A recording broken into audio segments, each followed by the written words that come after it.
প্রিয় শিক্ষার্থীরা, আমি ভূপতি রায়, পদার্থবিজ্ঞান স্কুল অ্যান্ড কলেজ দিনাজপুর। তো আজকে তোমাদের তরঙ্গ অধ্যায় নিয়ে আলোচনা করব।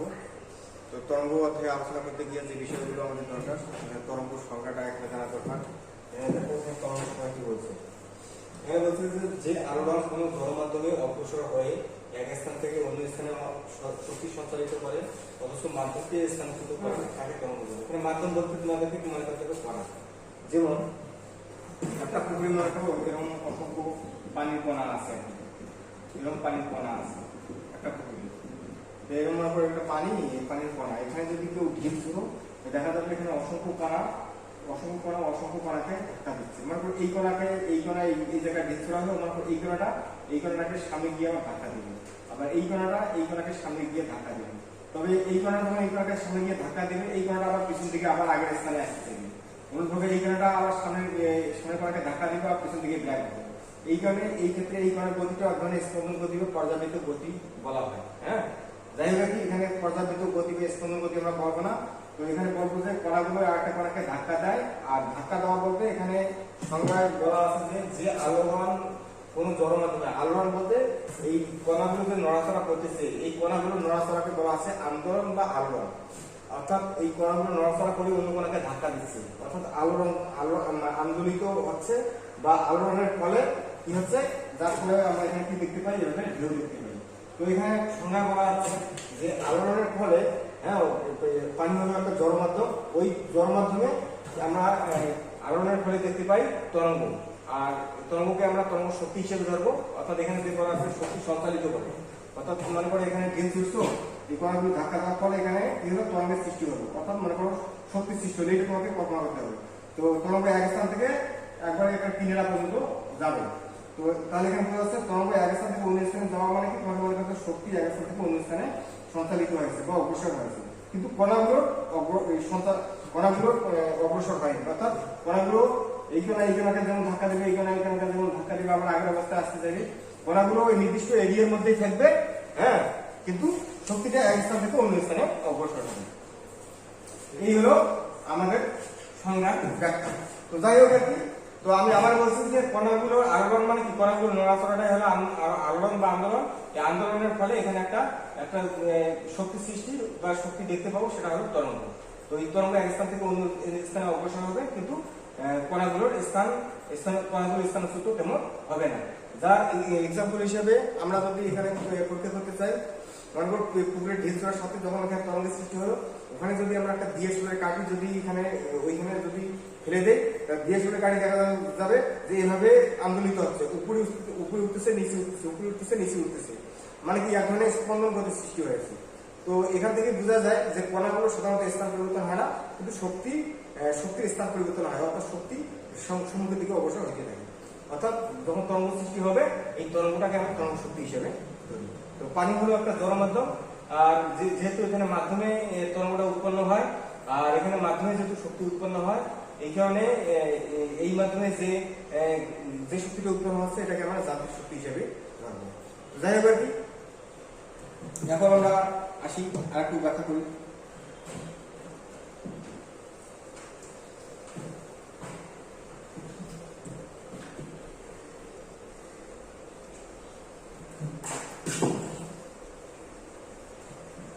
তরঙ্গ আলোচনা করতে গিয়ে আমরা তরঙ্গকে দুই ভাগে ভাগ করতে পারি।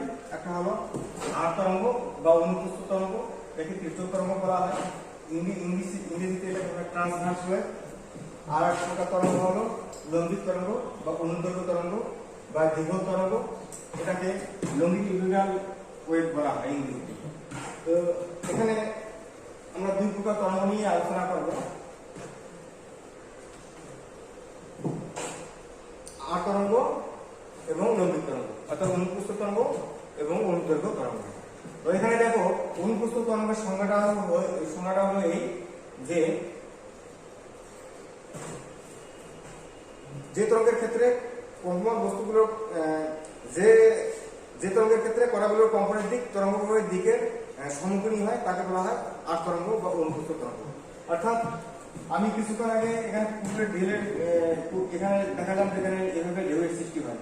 তো এখানে বারবার বলা হলো কণাগুলো ঠিক যেভাবে আরেকটা কণাকে এভাবে ধাক্কা দেয়। তো এখানে কণাগুলো আসলে এভাবে যেভাবে দেখানো হয়, আমি কিছুক্ষণ আগে বলছি DSO রেখাটি এভাবে উপরে উঠানামা করতে থাকে। তো এখানে দেখা যাচ্ছে যে এটাকে যদি আমরা এভাবে দেখাই, এটা এক্স অক্ষ, এটা ওয়াই অক্ষ। তো এখানে তরঙ্গটা এইভাবে দেখানো হয় এভাবে। তো এখানে তরঙ্গ যখন এখান থেকে এই জায়গায় ওঠে, এই জায়গায় ওঠে, তখন কণাগুলো কিছুক্ষণ আগে বললাম কণাগুলোর গতিটাকে স্পন্দন গতি বলে, কারণ এইটা কোণাকে ধাক্কা দিবে আবার আগের জায়গায় ফিরে আসবে। কিন্তু তরঙ্গগুলো তো এইভাবে উপরের দিকে এইভাবে উঠে আসবে। তো এখানে বলা হচ্ছে তরঙ্গটা যখন এখান থেকে এই বরাবর এখানে উঠতে থাকবে, তখন কণাগুলোর স্পন্দন ধরা হয় ঠিক এই বরাবর। তো এটা যদি ধনাত্মক এক্স অক্ষ হয়, এটা যদি ধনাত্মক ওয়াই অক্ষ হয়, আবার এটা যদি ঋণাত্মক ওয়াই অক্ষ হয়। তো এখানে দেখো যদি তরঙ্গ এখান থেকে এই জায়গায় ওঠে, তখন কণাটার স্পন্দনের দিক ধরা হয় ধনাত্মক ওয়াই অক্ষ করে উপরের দিকে। আবার যখন এখান থেকে এই জায়গায় উঠবে তরঙ্গটা, তখন কণাটার স্পন্দন এখান থেকে এই পর্যন্ত ধরা হয়। আবার তরঙ্গটা যখন এখান থেকে এই জায়গায় নামবে, তখন কণাটা আবার পিছনের দিকে অর্থাৎ নিচের দিকে এখান থেকে এই জায়গায় ধরা হবে, অর্থাৎ সোজা এই জায়গায়। আবার যখন কণাটা এখান থেকে এই জায়গায় আসবে, বুঝতে হবে তরঙ্গটা ঠিক এই জায়গায়, অর্থাৎ সাম্য অবস্থানে আসছে বা জিরো অবস্থান, এই অবস্থানে সাম্য অবস্থান ধরা হয়। আবার তরঙ্গটা যখন এখান থেকে এই জায়গায় আসবে, তখন কণার স্পন্দনের দিক ধরাবে এখান থেকে এই দিকে। আবার এখান থেকে যখন এই জায়গায় যাবে, তখন স্পন্দনের দিক আবার এখান থেকে এই জায়গায়। অর্থাৎ এখানে দেখা যাচ্ছে যে তরঙ্গ স্পন্দিত হচ্ছে ধনাত্মক ওয়াই অক্ষ বরাবর, আর যার ফলে তরঙ্গ যাচ্ছে কোন বরাবর, ধনাত্মক এক্স অক্ষ বরাবর যাচ্ছে। যদিও তরঙ্গটা এভাবে যাচ্ছে, কিন্তু তরঙ্গ প্রবাহের দিক হলো ধনাত্মক এক্স অক্ষ বরাবর, আর কণাগুলোর স্পন্দন ধরা হচ্ছে ধনাত্মক ওয়াই অক্ষ বরাবর এবং ঋণাত্মক ওয়াই অক্ষ বরাবর। তাহলে এই কারণে বলা হয় যে তরঙ্গের ক্ষেত্রে কণাগুলোর কম্পনের দিক, অর্থাৎ কণাগুলোর কম্পনের দিক বা আলোড়নের দিক বা আন্দোলনের দিক ধরা হয় ধনাত্মক ওয়াই এবং ঋণাত্মক ওয়াই অক্ষ বরাবর, আর তরঙ্গ প্রবাহের দিক ধরা হয় ধনাত্মক এক্স অক্ষ বরাবর, কারণ তরঙ্গটা এভাবে অবসর আছে ঠিক ধনাত্মক এক্স অক্ষ বরাবর। তো এখানে আমরা সংজ্ঞা হিসেবে কি বলতে পারি, যে তরঙ্গের ক্ষেত্রে কণাগুলোর কম্পনের দিক ধনাত্মক ওয়াই অক্ষ বরাবর আপাতত ধরলাম, আর যে তরঙ্গের ক্ষেত্রে কণাগুলোর কম্পনের দিক তরঙ্গ প্রবাহের দিকের সমকোণীয়, অর্থাৎ ধনাত্মক এক্স অক্ষ বরাবর তরঙ্গ প্রবাহের দিক, আর তরঙ্গ প্রবাহ কম্পনের দিক, কণাগুলোর কম্পনের দিক, তাহলে কণাগুলোর কম্পনের দিক এবং তরঙ্গ প্রবাহের দিক পরস্পর 90 ডিগ্রি করে অবস্থান করে। এই ধরনের তরঙ্গকে বলা হয় আর তরঙ্গ। এই ধরনের তরঙ্গের উদাহরণ হলো পানি তরঙ্গ, আলোক তরঙ্গ, হ্যাঁ, আর তরঙ্গের উদাহরণ দেওয়া হয়। আর এরপর আছে লম্বিক তরঙ্গ বা অনুদৈর্ঘ্য তরঙ্গ। সেটা হবে এই যে তরঙ্গের ক্ষেত্রে কণাগুলোর কম্পনের দিক তরঙ্গ প্রবাহের দিকের সমান্তরাল হয়। তোমরা সমান্তরাল ভালোভাবে জানো যে যদি কোনো দুইটা গাড়ি এরকম পাশাপাশি যদি একই দিকে হয়, আবার এভাবে এটাও সমান্তরাল ধরা হয় যে একটা গাড়ি সামনে যাচ্ছে আর একটা গাড়ি একই দিকে পিছন দিক থেকে একই দিকে যাচ্ছে। তো এই ক্ষেত্রে এটাও সমান্তরাল ধরা হয়। খুব অনুরূপভাবে এই তরঙ্গের ক্ষেত্রে আমরা এবং ধরবো। দেখো যে কিছুক্ষণ আগে আমি বললাম যে আর তরঙ্গের ক্ষেত্রে দুইটা কণা বা দুইটা তরঙ্গের বেগ সমান হতে পারে, কিন্তু কণাগুলোর কম্পনের দিক কিন্তু কি সমকোণ। যাই হোক, ওই বিষয়টা আমরা পরে আসবো যখন আমরা সংজ্ঞা বলবো। এখানে আপাতত দেখো অনুদৈর্ঘ্য তরঙ্গ সংজ্ঞা বা ব্যাখ্যা। আমি অনুদৈর্ঘ্য তরঙ্গের সংজ্ঞাটা আমি কিছুক্ষণ আগে বললাম ওই সিস্টেম অনুযায়ী। এখানে দেখো, তো মনে করো এটা হলো একটা স্প্রিং, তো এটাকে যদি তুমি নিচে যদি বল প্রয়োগ করে যদি ছেড়ে দাও, তো স্প্রিংটা উপরে নিচে, অর্থাৎ স্প্রিংটা মনে করো এই অবস্থাটা একবার উপরে, আবার একবার নিচে, একবার উপরে, এভাবে আপডাউন করতে থাকে। তো এখানে দেখা যাচ্ছে স্প্রিংটা যেদিকে উঠানামা করতেছে ওই দিক বরাবর কণাগুলো কম্পনের দিকও ঠিক ওই বরাবর, অর্থাৎ একই দিকে। এখানে তরঙ্গ প্রবাহের দিক আর কণাগুলো কম্পনের দিক একই দিকে। এই ধরনের তরঙ্গ প্রবাহ লম্বিক তরঙ্গ বা অনুদৈর্ঘ্য তরঙ্গ। তো এখানে দেখো, যখন এখানে স্প্রিংটাকে তোমরা টান দিয়ে যখন ছেড়ে দিলাম, তখন এখানে সংকোচন এবং প্রসারণের সৃষ্টি হবে। মনে করো এটা স্বাভাবিক অবস্থায় আছে, যখন তুমি নিচে বড় করে টেনে ছেড়ে দিবা, তখন এইরকম সৃষ্টি হবে।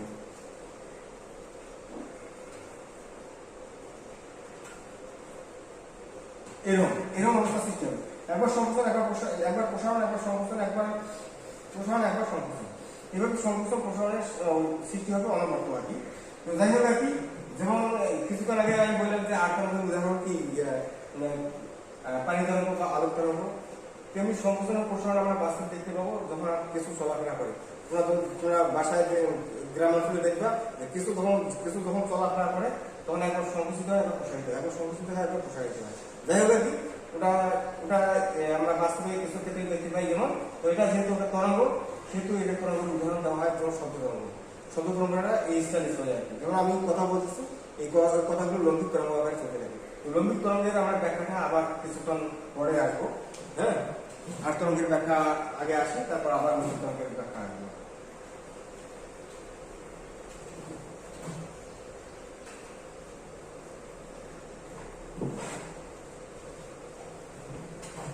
তো আট তরঙ্গের ক্ষেত্রে যেটা আমি বললাম তোমাদের যে আট তরঙ্গের ক্ষেত্রে এইরকম আমরা দেখতে পাই, খুব সহজেই দেখতে পাই আর কি, বেশি পানির মধ্যে। তো যাই হোক আর কি, আট তরঙ্গের মধ্যে সুন্দরভাবে আমি এখানে দেখতে পাচ্ছি, এখানে এক তরঙ্গ উপরে উঠেছে, আবার আস্তে আস্তে নিচে নামতেছে আবার। তো আমি আগে বলি যে এই বিন্দুটাকে আমি জিরো অবস্থা যদি ধরি, তো এটাকে আমি সাম্যাবস্থান হিসেবে ধরবো, সাম্যাবস্থান হিসেবে ধরবো। তো সেই অনুপাতে এটা সাম্যাবস্থান, সেই অনুপাতে এটা সাম্যাবস্থান, এটা সাম্যাবস্থান। তো এখানে কয়েকটা রাশি আছে তরঙ্গ সংক্রান্ত। প্রথমে আসি যে পর্যায়কাল, এটা আর নাম হলো দোলনকাল।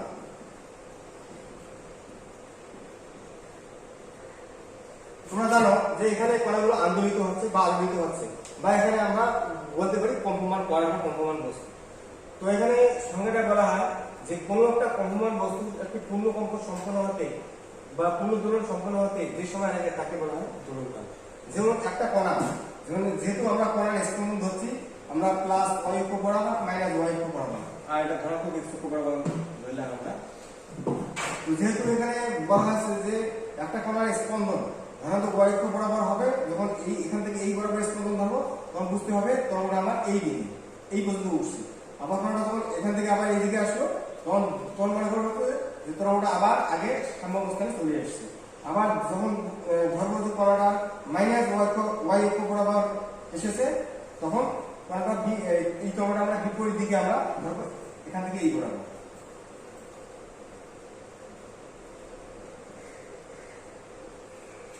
আবার যখন কণাটা ঠিক আবার মাইনাস y অক্ষ বরাবর থেকে জিরো অবস্থানে আসবে, সাম্যাবস্থানে আসবে, আর তরঙ্গটা ঠিক আবার সাম্যাবস্থানে আসবে।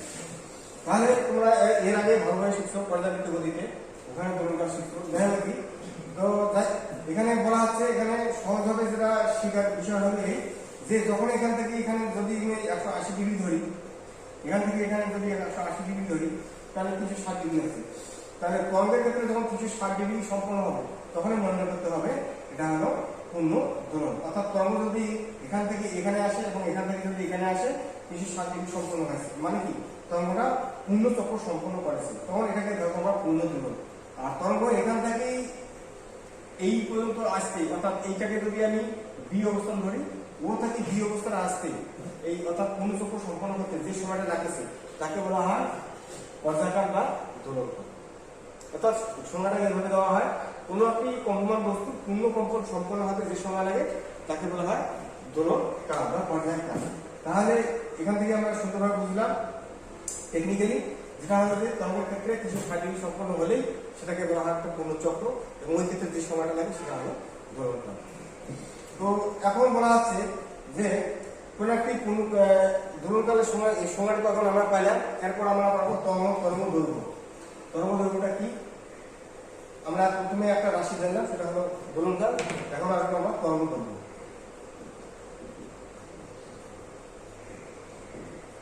অর্থাৎ কোন একটি কম্পমান বস্তু পূর্ণ কম্পন সম্পন্ন হতে যে সময় লাগে সে সময় তরঙ্গ যে দূরত্ব অতিক্রম করে তাকে বলা হয় তরঙ্গ দৈর্ঘ্য। তরঙ্গ দৈর্ঘ্য হচ্ছে একটা তরঙ্গ দৈর্ঘ্য হলো একটা দূরত্ব সংক্রান্ত রাশি। অর্থাৎ এটাকে আমরা মিটারে প্রকাশ করি। তো আমি কিছুক্ষণ আগে বললাম যে এখান থেকে এখানে আসতে যেটা সময় লাগে সেটা হলো দোলনকাল। এই সময় তরঙ্গ যে দূরত্ব অতিক্রম করে তাকে বলা হয় তরঙ্গ দৈর্ঘ্য। তো সে অনুসারে ও থেকে বি পর্যন্ত যে দূরত্ব সেটাকে বলবো আমরা তরঙ্গ দৈর্ঘ্য। আর এটা তরঙ্গ দৈর্ঘ্য ধরা সোজা, কারণ এখানে দেখো 360 মানে হলো একটা পূর্ণচক্র, এবং ওই পূর্ণচক্র সম্পূর্ণ যে সময় লাগে ওইটাকে বলা পর্যায়টা, এবং ওই সময় তরঙ্গটা যে দূরত্ব অতিক্রম করে তাকে বলা তরঙ্গ। ঠিক অনুভাবে এবার দেখো, মনে করো এখানে তরঙ্গের যে সর্বোচ্চ এটা পর্যায় এটাকে বলা তরঙ্গ চূড়া। এটাকে যদি আমরা সি বিন্দু দিয়ে প্রকাশ করি, এই বিন্দুটাকে, তো এটাকে বলবো আমরা ক্রেস্ট, এটাকে বাংলা বলা হয় তরঙ্গ চূড়া। আর এই বিন্দুটা যদি আমরা টি দিয়ে প্রকাশ করি, দেখো এটা ধনাত্মক y অক্ষ বরাবর এই বিন্দু, এটাকে বলা হয় ক্রেস্ট। আর এটা মাইনাস y অক্ষ বরাবর, অর্থাৎ ঋণাত্মক দিক, অর্থাৎ পূর্বের তুলনায় এটা বিপরীত দিক। বিপরীত দিকে এই বিন্দুটাকে যদি আমরা প্রকাশ করি টি দিয়ে, তো যাই হোক এই বিন্দুটাকে ইংরেজিতে বলা ট্রাফ। এটা বাংলায় বলা হয় তরঙ্গ পাত। আর এটাকে তরঙ্গ চূড়া বলা হয় বা তরঙ্গ শীর্ষ বলা হয়। তরঙ্গ চূড়া বা তরঙ্গ শীর্ষ, এটাকে বলা তরঙ্গ পাত। তো যাই হোক কি আমাদের অংশগুলোর নাম জানা হলো। তো এখন আমরা পাইলাম পর্যায়কাল, পর্যায়কাল থেকে আমরা পাইলাম তরঙ্গ দৈর্ঘ্য। আর এখানে আমি আগে বলছি পূর্ণচক্র, অর্থাৎ ও থেকে বি পর্যন্ত যে এখানে তরঙ্গটা আমরা দেখতে পাচ্ছি এরকম ভাবে পূর্ণচক্র হয়। তো এখন এই ক্রেস্ট নিয়ে আলোচনা করতেছি। তো এখানে তরঙ্গ চূড়া, এখানে তোমাদেরকে আগে টেকনিক্যালি বলছি যে 360 সম্পূর্ণ হলেই সেটা হয় পূর্ণচক্র। আর এখানে দেখো, তাহলে এখান থেকে যদি তুমি কাউন্ট করো, এখানে এই তরঙ্গ চূড়া থেকে এই তরঙ্গ চূড়া পর্যন্ত এটাকেও বলা হয় তরঙ্গ দৈর্ঘ্য। সেটা কিরকম দেখো, আমরা যদি এখান থেকে ধরি, তো এখান থেকে এই তরঙ্গটা এই জায়গায় আসে, তাহলে এটা হয় 90 ডিগ্রি। আবার এখান থেকে এটা হয় 180 ডিগ্রি, তাহলে 180 ডিগ্রি 90 ডিগ্রি হয় 270 ডিগ্রি। আবার এখান থেকে এখানে যখন তরঙ্গটা আসবে এই বিন্দুতে, এটা ডি বিন্দু, তো এখান থেকে এখানে আসা মানে এখানে 90 ডিগ্রি সম্পন্ন হবে। তাহলে 360 ডিগ্রি আমাদের মিলে গেল। তাহলে 360 ডিগ্রি মিলে যাওয়া মানে একটা পূর্ণচক্র। তাহলে একটা পূর্ণচক্রের মধ্যে সি বিন্দু, একটা তরঙ্গ চূড়া, ডি বিন্দু হলো একটা তরঙ্গ চূড়া। দুই চূড়ার মধ্যবর্তী দূরত্বটাকে বলা হলো তরঙ্গ দৈর্ঘ্য, যাকে আমরা ল্যাম্ডা দ্বারা প্রকাশ করি। অনুরূপভাবে এখানে তরঙ্গপাতের কাহিনী আছে। তাহলে অনুরূপভাবে এখানে যেমন তরঙ্গপাতটা কি, তাহলে এখান থেকে যদি আমি কাউন্ট করি, তো এটাকে যদি আমি সি দিয়ে প্রকাশ করি, তো এখানে সিটা দ্বারা যদি প্রকাশ করি, তো এখান থেকে এখানে যখন আসবে এখানে 90 ডিগ্রি সম্পন্ন হবে। আবার এখান থেকে এখানে হলো 180 ডিগ্রি। আবার এখান থেকে এখানে যখন আসবে তখন এর সাথে 90 ডিগ্রি সৃষ্টি করবে। তাহলে এখানে যদি ডিটেল বিন্দু দিয়ে প্রকাশ করি, তাহলে এখান থেকে এটা 90 ডিগ্রি, আর এখানে 180 ডিগ্রি, এখানে 90 মানে 360 ডিগ্রি। তাহলে আর তরঙ্গের ক্ষেত্রে বা তির্যক তরঙ্গের ক্ষেত্রে বা অনুপ্রস্থ তরঙ্গের ক্ষেত্রে দুইটা তরঙ্গপাতের মধ্যবর্তী দূরত্বকে আমরা তরঙ্গ দৈর্ঘ্য করবো, কিংবা অনুপ্রস্থ তরঙ্গের ক্ষেত্রে দুইটা তরঙ্গের মধ্যবর্তী দূরত্বকে আমরা করবো তরঙ্গ দৈর্ঘ্য, যেটাকে আমরা ল্যাম্ডা দ্বারা প্রকাশ করি। যাই হোক, আমরা দুইটা রাশি শিখলাম। দুইটা রাশি শিখলাম। তো সামনের ক্লাসে তারপর বিস্তারিত আলোচনা করবো আরো। তো ততক্ষণ পর্যন্ত ভালো থাকবো।